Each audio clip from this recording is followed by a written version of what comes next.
Anyone who listens to my teaching and follows it is wise, like a person who builds a house on solid rock. Though the rain comes in torrents and the floodwaters rise, and the winds beat against that house, it won't collapse because it is built on bedrock. But anyone who hears my teaching and doesn't obey it is foolish, like a person who builds a house on sand. When the rains and floods come, and the winds beat against that house, it will collapse with a mighty crash. So I was led to this scripture a few weeks ago. It's a scripture that I've heard many times before, and if you are a Christian, you've likely heard this scripture as well, in sermons or in passing. And so when I heard it again, it had a different meaning for me, which happens often with scripture in the Word. You might read it once, and then years later you read it again, and it just has a different dimension to it. And so when I first heard this verse years ago, I imagined two different foundations that were being built on. One was sand and one was rock.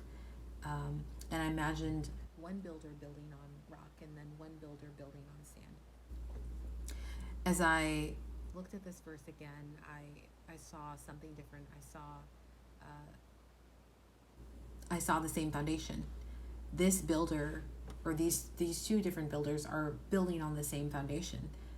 It's just that one builder has stopped his foundation on the topsoil, and the other builder decided to drive his stake or his anchor or whatever he's using to stake the foundation into the ground. He's chosen to drive it further until it hit bedrock.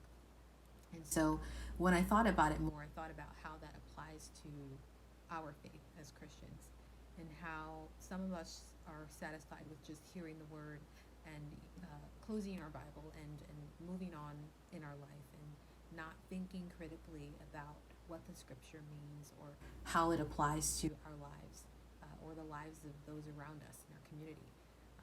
And those are people that Jesus calls foolish. You're a fool when you choose to build something that is valuable, like a structure, a house. You know, it takes material that you're paying for. It takes time and labor and thought to plan it. You are investing. It's an investment, and so it's something that you're putting resources into.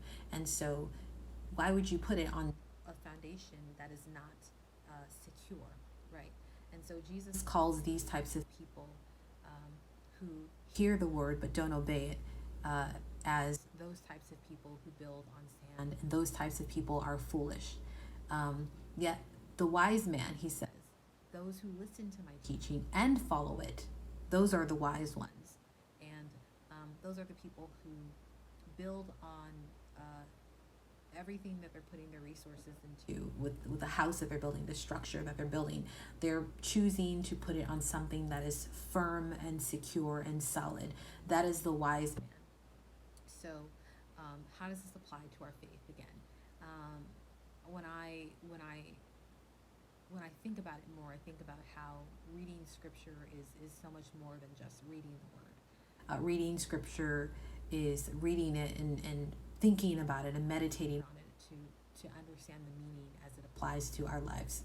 And to get that, you can look at a Bible concordance, and sometimes Bibles have concordances in the back explaining the meaning of a verse. Sometimes they have explanations on the bottom of the page where there's reference in our, but there's descriptions of the verses and quick descriptions on what they might mean. And also, when you look up the meaning of a verse on a website like Bible CC, right, or Google, you can find different explanations of verses from scholars and from theologians and from pastors